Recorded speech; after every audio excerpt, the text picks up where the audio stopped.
I cannot promise angels, but I can promise I've held many things, pot handles, handles of mirrors. If you want to see yourself clearly, look to water, bend your knees 45 degrees, tilt your head, say, ah. So the reflecting light can travel down to your belly. You only absorb good words, good prayers, whispers that wait for the right shade of grief to stick you in the mud. I've been there many times, have told fables to claim lives. I have not lived outside of this body that binds me, that drifts to open palms of many saviors. Even the crusts of bread I consider holy walls. If you must tear them down, do it now. Break your bones. If you want to be saved, save yourself. But if you want me to sing, I will sing.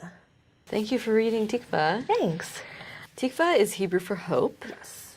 But it's also a Hebrew, it could be a Hebrew name or an ancient river. And according to Urban Dictionary, it's a freakish cat god whose diet consists of toes and sometimes bodily limbs. So I'm just wondering what meaning you had in mind when you were titling the poem. Tikvah was hope. Absolutely. It's one of the oldest poems in ceremonial. It was the poem when I wrote it at San Diego State, which is where I got my MFA. This was sort of my announcement poem. This is when I figured out what I wanted to be doing in my work and what I wanted to explore more in my work. At the time, I was having a lot of conversations with my grandmother, who has had some ideas about religion and about faith. And this was really my way of announcing to her, and perhaps to myself, and to what my poems want to do, which is exploring faith by being in the body, but also being able to get out of ourselves and explore the wonders of the world. And I think hope, especially in these times more than ever, is something that we need to strive for. I was wondering actually if you did consider it to be like your author's statement, because there is a line in there that really speaks to that. I have been there many times, have told fables to claim lives. In the original drafts of ceremonial, Tikvah, I believe, started off the book for a while. And it was that way of declaring your ars poetica, right? Yeah. So it was me saying, here's what you're going to encounter in the book. Yeah. Now that it's in a different section, it's still saying all these things. It's still very much an ars poetica poem, but it's being surrounded by voices that you've already encountered in the beginning of the book. And as you get toward the more personal too, it's encapsulating all of these moments and all of these speakers that I've created and have in here. Because for me, my speakers are always pulling from myself. Yeah. There is always a part of me that is launching into that speaker. So when somebody says, oh, this poem is about you doing this, I accept that.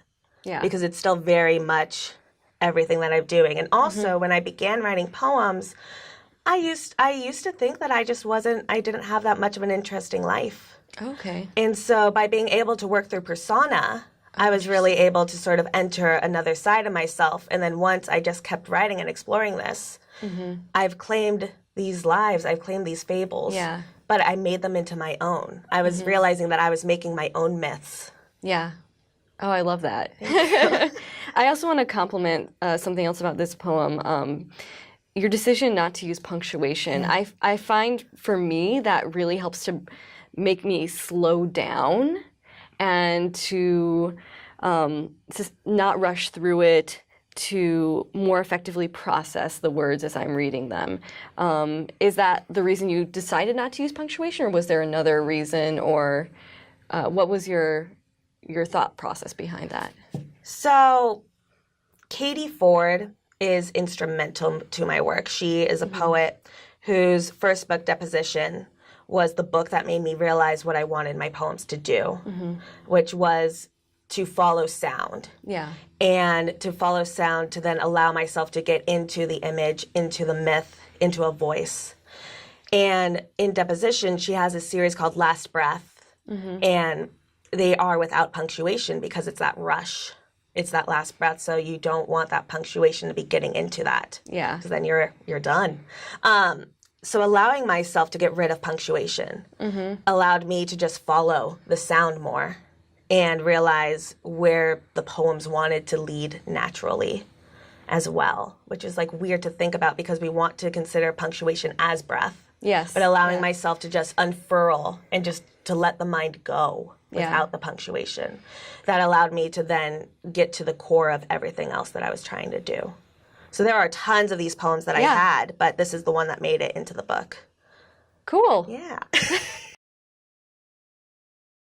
Birds flying high, you know how I feel. Sun in the sky, you know how I feel. Breeze drifting on by, you know how I feel. It's a new dawn, it's a new day, it's a new life for me. And I'm feeling good. The girl challenged the boy's mouth. Instead of tongue, thumbs, rubbed his molars until they shined silver with filling. She pearled her lanula with his gums. You know what I mean. The one pinned down on the floor may have been the one who started to touch first. Who's to say? When the breeze drifts by, it's not able to lie with the pine without a scream to set it off. You're thinking terror. You should hope for pleasure. There's been a small death out back. There's no blood. The skirts skid up. You know how I feel with splinters trapped in my back. And his, who never said the girl was me. You placed me outside with sun spooning my calves till they warped tan. Desirable. The birds hover low. They want to pick bones for flesh when we're ripe and dead. Is there a swelling that stiffens you in the doorway of celebration? Are you too bothered to move? Thank you. That was beautiful. Thank you for singing and reciting that poem. I didn't realize, just reading the book, that there was this interplay with Nina Simone. I didn't make the connection just from Simone. Mm-hmm. And that brings a whole new dimension to this poem. I feel so lucky to have heard you perform it because I feel like that's something I didn't get from just reading it. So thank you so much. I love that. Thanks. Yeah. Was the Nina Simone song like a jumping off point, a genesis, or was it more like a happy marriage? It was a genesis. Okay. I was listening to a cover that My Brightest Diamond does. Okay. On an album called Dark Was the Night, which was a huge compilation of indie artists doing covers and original songs just for fun and raising charity as well. So that's also very fun. And I was listening to that obsessively. And when I wrote this poem, I was living in San Diego still, and the line, "the girl challenged the boy's mouth," dropped into my head, which is how a lot of my poems originally begin. So I just kept riffing off of it, and then I realized that I wanted this idea of feeling good to enter the poem.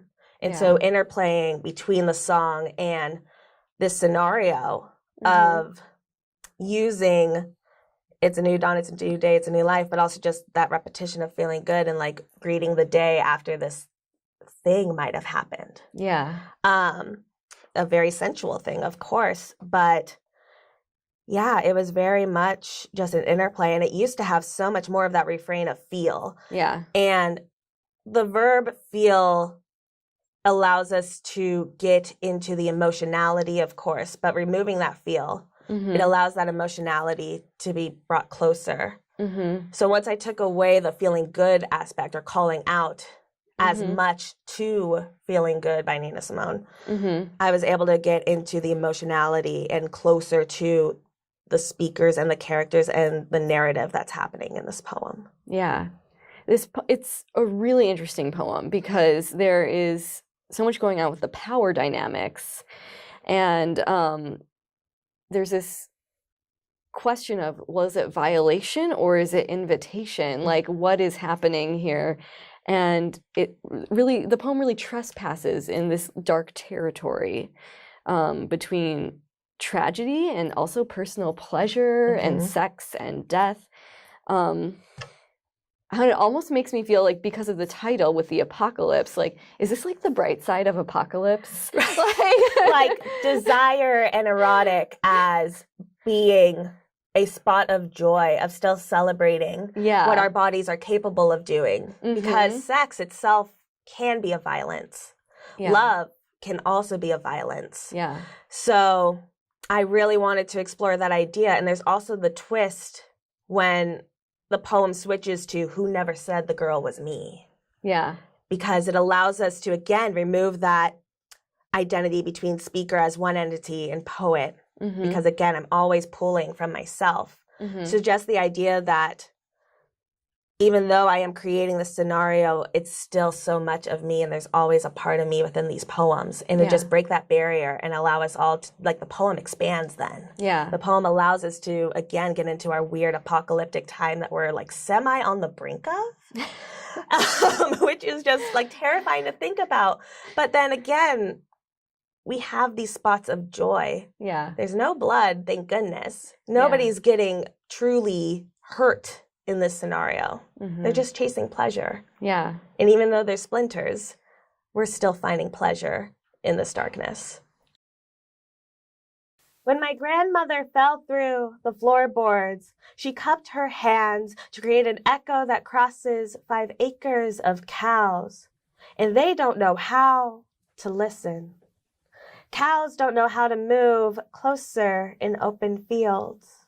They need whispers in their ears. Branding irons or cracked whips taught them how pain sounds. A bellow from the 4th stomach. When her throat dried, she settled for listening. What she heard before having a body. The rumbling of dirt, shuffling of the many-headed rush, a voice calling, "I'm sorry," over the cow's shuffling weight. From the text, it sounds like the cows have become maybe indifferent to the sounds of panic and pain. And do you feel like that's a reflection on human experience? Or what are your thoughts on that? Wow. I think it can be. My experience with cows has really just been driving through Southern California, in Pomona especially, where you just see all the cows and all the cattle and what have you on the sides. And just thinking about what they're hearing and maybe what they are indifferent to, because of course there are all these cars just flying by and they're just still and they're just living their sweet cow life. So in terms of human experience, because I think a lot of my poems do draw on animal, because they are also of life, of course. And I think it's absolutely a thing of human experience when we consider, again, these times that we're in. There's so much war, there's so much tragedy happening around us. And in a way, our systems just sometimes get so shocked with either personal trauma or world trauma or cultural trauma or historical trauma that at some point we just grow numb to it, perhaps. And when you realize that numbness, at least we are capable of trying to move forward in that. So I think it's absolutely shared. The voice calling "I'm sorry" at the end of the poem, I was wondering, do you envision that as the voice of a human in the poem, like the woman, or the voice of a god? Oof. That's great. So the poem is based on something that happened in my family. I had a Grandma Vi, who fell through her porch. Oh my goodness. In Texas. And she ended up calling out for help for hours. Oh my goodness. So I believe it was a cousin or an uncle who ended up coming hours later, calling out, I'm sorry, I didn't hear you." So in the real, that's absolutely there. But I think implying that it could be another voice, a voice of God or some deity or something. Mm-hmm. I think that's magical. I love that. So the intention, of course, wasn't that. Uh-huh. But I love that idea so much because so much of the book is wrapped around the idea of faith that we are creating with our bodies, Yeah. that are creating through our lived experiences, and to have that magical moment of there is an other, Yeah. especially as a God, Mm-hmm. just arriving back to us. Like, here, I'm sorry to put you into this experience that you could potentially die and that there's no one around you to help you. Yeah. You may have to pull yourself out of this. It felt like it came from a real place for you. Yeah. But also, like many of your poems, had this fabled sheen on it. Like you had really transformed into like a more mystical experience almost. So Yeah. thank you. Thank you. Yeah, thank you for sharing it. Yeah.